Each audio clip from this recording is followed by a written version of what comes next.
أهلا بكم متابعي بطولة محترفي بايسون الثالثة على كأس وجه السعد. سلطان بن فهد. طبعا المباراة الثانية تنتهي في هذا المساء بالتعادل السلبي هذه المرة بين فريقي عيال الذيب جفال راشد، وأيضا الفريق الآخر الذي قدم مستوى طيب جدا فريق الخليج من حي الصفا.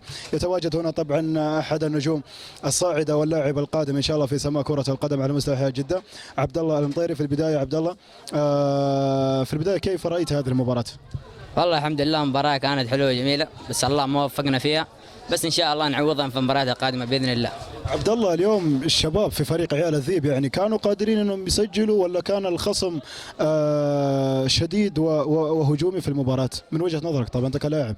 والله وصلنا للباب كثير، الشوط الاول جاتنا كم فرصة كذا وضيعوها العيال، بعدين قدرنا نعوض الشوط الثاني بس لسه ما جات معانا المباراة، بس ان شاء الله باذن الله نعوض المباريات الجايه. يا عبد الله، طبعا فريق عيال الذيب يعتبر يمكن الفريق الاصغر من ناحيه سن اللاعبين، من ناحيه اعمار اللاعبين في هذه البطوله، انتم تشاركوا في هذه البطوله، كيف تشعروا؟ باذن الله قادرين على جيب البطوله ان شاء الله، باذن الله مع وجوه العيال ان شاء الله.